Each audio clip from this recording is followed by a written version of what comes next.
আমি পূর্বে গোলক ধামে এক গোপী ছিলাম। এখন তুলসী তার পরিচয় দিচ্ছে, ভালো করে শুন। আমি গোলক ধামে এক গোপী ছিলাম, আমি শ্রীকৃষ্ণের অংশ স্বরূপা এবং তার প্রিয়া ও সখী। এক সময় আমি শ্রীকৃষ্ণের কাছে গিয়েছিলাম। হ্যাঁ, সেই সময় রাসেশ্বরী রাধারানী সেখানে এসেছে। মানে রাধারানী যদি কৃষ্ণের কাছে কোনো মহিলা দেখে আর কৃষ্ণ যদি তার সঙ্গে হেসে দুলে একটু কথা বলে, যেমন বাড়ির কোনো মহিলা পুরুষের সঙ্গে যদি একটু হেসে খুঁড়ে কথা বলে, স্বামীর হৃদয়টা একদম জ্বলে যায় যে বাবা আমার স্ত্রী তো দেখছি ভালোই এরকম করে কথা বলছে, মানে তার কি রাগ হয় সেটা এখানে দেখুন। এখন অন্য নারী এসে কৃষ্ণের সঙ্গে কথা বলছে, কৃষ্ণ তার সঙ্গে কথা বলছে হেসে খুশে, রাধারানী একদম রেগে গেছে খুব। হ্যাঁ, বুঝেছেন? কেন? কৃষ্ণ কার সম্পত্তি? কৃষ্ণ রাধারানীর সম্পত্তি না। হ্যাঁ, অপরজন সম্পত্তি নিলে তো রাগ করবে, নাহলে আমাদের মনে আবার খারাপ চিন্তা আসে। তাই রাসেশ্বরী রাধারানী আগমন ঘটেছে। তিনি শ্রীকৃষ্ণকে ভর্ৎসনা করেন, আমাকে অভিশাপ দেন। শ্রীকৃষ্ণকেও বকা দিয়েছে আর দেওয়ার সঙ্গে সঙ্গে আমাকে আবার অভিশাপ দিয়ে দিয়েছে। হ্যাঁ, কি অভিশাপ দিল? হ্যাঁ, যে তুমি মানবী রূপে মর্ত জগতে জন্মগ্রহণ করো, যাও তুমি মনুষ্য কুলে গিয়ে জন্মগ্রহণ করো। তখন শ্রীকৃষ্ণ আমাকে সান্ত্বনা বাক্য দিয়ে বললেন, তুমি ভারতবর্ষে জন্ম লাভ করবে এবং কঠোর তপস্যা করে ব্রহ্মার ভরে আমাকে চতুর্ভুজা নারায়ণকে প্রতিরূপে প্রাপ্ত হবে। তাই আমি গোলকে হতে ভারতবর্ষে এসে জন্ম লাভ করেছি। হে ব্রাহ্মণ, হে আমি নারায়ণের সম্পত্তি প্রতিরূপে লাভ করতে ইচ্ছা করি, এই বর আমাকে প্রদান করুন।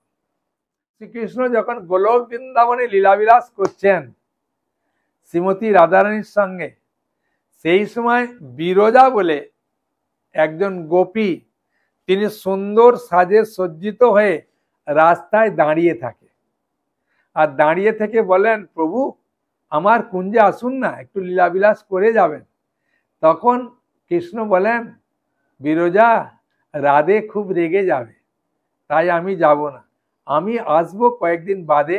হ্যাঁ, একটা ডেট দিয়েছে, এই দিনে আসব। আর সেই দিনে বিরজা এত সুন্দরভাবে নিজেকে সাজিয়েছে, কুঞ্জ সাজিয়েছে, রাস্তা মানে সাজিয়েছে, খাবার দাবার তৈরি করেছে, প্রভু আমার কুঞ্জে আসবে আজ লীলাবিলাস করতে। আর যখন যাচ্ছে বলে, প্রভু আজকে তোমায় কথা দিয়েছেন বলে হাত ধরে নিয়ে চলে গেছে। আর নিয়ে যাওয়ার সময় দ্বারে দাঁড় করিয়ে রেখেছে শ্রীদামকে। শ্রীদামকে দাঁড় করিয়ে রেখে বলছেন, দেখো শ্রীদাম, যদি রাধে আসে তুমি কিন্তু ঢুকতে দেবে না, তাহলে আমি ধরা পড়ে যাব। হ্যাঁ, এলি আমাকে একটু সংকেত দেবে, ঠিক আছে? বলে ঠিক আছে প্রভু, আপনি যান ভেতরে, আমি এখানে দাঁড়িয়ে আছি। তা রাধারানী এর ভাই অ্যাকচুয়ালি শ্রীরাম, বুঝেছেন? তাই দাঁড়িয়ে আছে।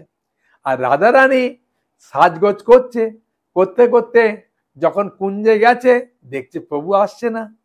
তখন সব মহিলারা জিজ্ঞাসা করছে, রমণী গোপীরা, যে কি ব্যাপার রাধে, আজ প্রভু কোথায় গেল, প্রভু আসছে না কেন? বলছে জানি না কেন, চলো দেখতে যাই। বলে বিভিন্ন জন দেখতে গেছে। আর রাধারানী সন্দেহ করেছিল, আমার মনে হচ্ছে বিরজার কুঞ্জে যেতে পারে, তাই তোমরা এধারে যাও, আমি দেখছি কি হয়েছে।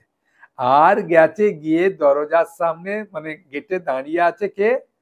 শ্রীরাম। যাই শ্রীরাম দাঁড়িয়ে আছে, তখন রাধারানী বলছেন, ভাই বোনের ঠেলাঠেলি হয় দেখেছেন? হ্যাঁ, মারামারি হয়, ঠেলাঠেলি হয়, হ্যাঁ, ভাই বোনে। তাই রাধারানী শ্রীরামকে বলছেন, হে শ্রীরাম, এখানে দাঁড়িয়ে আছিস কেন? বলছে আমি দাঁড়িয়ে আছি কেন, তোমায় কেন বলতে হবে? বলছে বলতে হবে মানে, নিশ্চয়ই তোর প্রভু ভেতরে আছে, নালে তো তুই দাঁড়াবি না। হ্যাঁ, বলছে না প্রভু নেই, আমি এখানে দাঁড়িয়ে আছি। বলছে শোন, তুই সর, আমি ভেতরে গিয়ে দেখি আছে কিনা।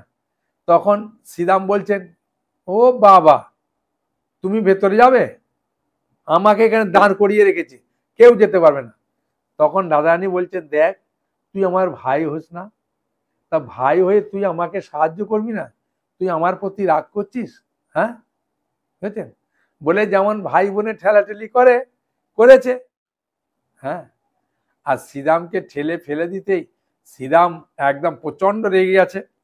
আর রাগটা দেখেই রাধারানী বলতে শুরু করছে, তোর এত রাগ? হ্যাঁ, তাই তোকে আমি, ও একটু ভুল হয়ে গেছে বলা। মেয়েদের গায়ে তো শক্তিটা কম থাকে, ছেলেদের গায়ে তো শক্তিটা বেশি থাকে। দাম দিয়েছে ঠেলে ফেলে রাধারানীকে। আর রাধারানী সুন্দরভাবে সাজগোজ করেছিল না, আর সিঙ্গারটা নষ্ট হয়ে গেছে, মানে মাথা থেকে কিছু পড়ে গেছে বা কিছু হয়েছে। আর রাধারানী উঠেই একদম শ্রীরামকে দিয়েছে এক কোপ। একদম রেগে বলছেন, অসুরের মতো কাজ করছিস তুই, তুই আমার ভাই হয়ে যা, তুই অসুর কুলে জন্মগ্রহণ কর। এখন রাধারানী একটা অভিশাপ দিল, অসুর কুলে জন্মগ্রহণ কর।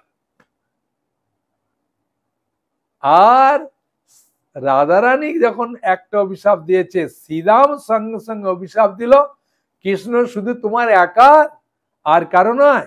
তাই কৃষ্ণকে ভুলে তুমি 100 বছর বিরহে থাকবে। হ্যাঁ, কৃষ্ণকে তুমি স্বামী রূপে পাবে না। আর তুমি যেহেতু গোয়ালিনী ঘরের মতো ঝগড়া করছো, তাই তুমি গোয়ালিনীর ঘরে জন্মগ্রহণ করবে। 3টে অভিশাপ দিয়ে দিল।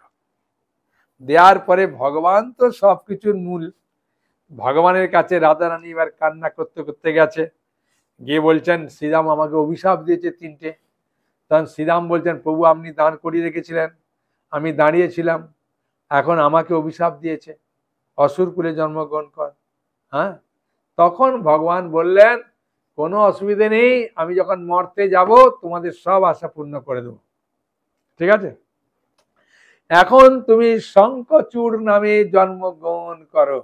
অসুর বলেছে না, তার শঙ্খচূড় অসুর রূপে জন্মগ্রহণ করেছে কে? শ্রীরাম। হ্যাঁ, এখন জন্মগ্রহণ করেছে। জন্মগ্রহণ করার পরে তখন ভগবানের তো সবকিছুই তো বুঝতেই পারছেন, লীলা আলাদা। হ্যাঁ,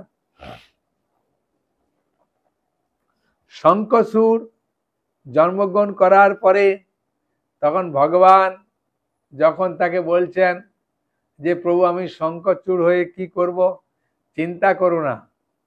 হ্যাঁ, চিন্তার কোনো কারণ নেই। কি কারণ নেই? বলছেন আমার এক অংশ স্বরূপা তুলসী, সে ওই তপস্যা করতে যাবে, তাকে তুমি বিয়ে করবে, ঠিক আছে? তার মতো সতী নারী পাবে না। হ্যাঁ, তার সতীত্ব যতক্ষণ না নষ্ট হচ্ছে ততক্ষণ তোমাকে কেউ মারতে পারবে না। তুমি তুলসীকে স্ত্রী রূপে পেয়ে ওখানে সুখভোগ করবে, তারপরে মরার পরে তুমি আবার আমার কাছে ফিরে আসবে, দেহ ত্যাগ করার পরে অসুস্থ শরীরটা ত্যাগ করে ফিরে আসবে, তখন রাধারানী অভিশাপটা নষ্ট হয়ে যাবে, কোনো চিন্তা নেই। আর তুলসীকে তো অভিশাপ দিয়েছে। হ্যাঁ, বুঝেছেন? তুলসী দেবী কে ব্রহ্মা বলছেন, ব্রহ্মা তুলসীকে বলছেন যে তুলসী তুমি তো প্রতিরূপে পাওয়ার ইচ্ছা করেছো, কিন্তু এখন নয়, এখন তোমার স্বামী হবে শঙ্খচূড়, সেই শঙ্খচূড়কে নিয়ে তুমি খুব আনন্দ উপভোগ করবে, শঙ্খচূড়ও তোমাকে খুব ভালোবাসবে। হ্যাঁ, ভালোবাসার পরে তোমার সতীত্ব যতক্ষণ না নষ্ট হচ্ছে ততক্ষণ এই শঙ্খচূড়কে কেউ মারতে পারবে না। তাই নারায়ণ শঙ্খচূড়ের রূপ ধারণ করে এসে তোমার সঙ্গ সুখ উপভোগ করবে। আর যখন সঙ্গ সুখ উপভোগ করবে তখন তুমি চিনতে পেরে যাবে যে আমার স্বামী তো শঙ্খচূড় নয়, আমি অভিশাপ দেবো, সত্যি করে বলো তুমি কোন, তুমি কে আমার স্বামীর রূপ ধরে এসেছো। তখন প্রভু নারায়ণ তার রূপটা দেখাবে, দেখানোর পরে তুমি অভিশাপ দেবে যে প্রভু আপনার হৃদয়টা এত পাষাণ, আপনি এই রূপ ধারণ করে এসে আমার স্বামীকে মারবে বলে এইরকম রূপ ধারণ করেছেন, বলে অভিশাপ দিয়ে বলবে তুমি কি হবে, শিলা হয়ে যাবে। সেই সময়তে নারায়ণ বলবেন, ঠিক আছে তুলসী, তুমি যখন বললে আমি শিলা হয়ে যাব, কিন্তু তুমি আমাকে বিয়ে করার ইচ্ছা করেছিলে না, তা সেই ইচ্ছাটা পূরণ হবে। আমি গণ্ডকী নদীতে শিলা হয়ে ঘুরবো, আর ওই শিলা যখন তুলে নিয়ে আসবে, সেই নারায়ণ শিলার সঙ্গে তোমার বিয়ে হবে, তোমার সঙ্গে আমার বিয়ে হবে। তাই তুলসী আর এই শালগ্রামের একদিন বিবাহের ডেট আছে, ওদের সঙ্গে বিবাহ হবে। তাই তুলসী মহারানী এই জগতে যখন তিনি এসেছেন, হ্যাঁ, সেই জন্যে আমাদের উচিত এই তুলসী দেবীকে আমরা পাবো না, তার কৃষ্ণের অংশস্বরূপা, তিনি অভিশাপ প্রাপ্ত হয়ে এই জগতে বৃক্ষরূপে এসেছেন। হ্যাঁ, সেই জন্য তুলসী মহারানীকে জল দান করা, তাকে জলের ধারা দেওয়া এই বৈশাখ মাসে প্রচুর কল্যাণকর কাজ। হ্যাঁ, বুঝেছেন? যে তোমার শরণ লয় তারও বাঞ্ছা পূর্ণ হয়, কৃপা করি করো তারে বৃন্দাবনবাসী, তুলসী কৃষ্ণ প্রেয়সী নমো নমঃ। সেই সমস্ত বাসনা পূর্ণ করতে পারে এই তুলসী দেবী। হ্যাঁ, সেই জন্য এই বৈশাখ মাস আসছে, এই বৈশাখ মাসে খুব সুন্দরভাবে তুলসী মহারানীর সেবা করবেন, খুব আনন্দ পাবেন। হ্যাঁ।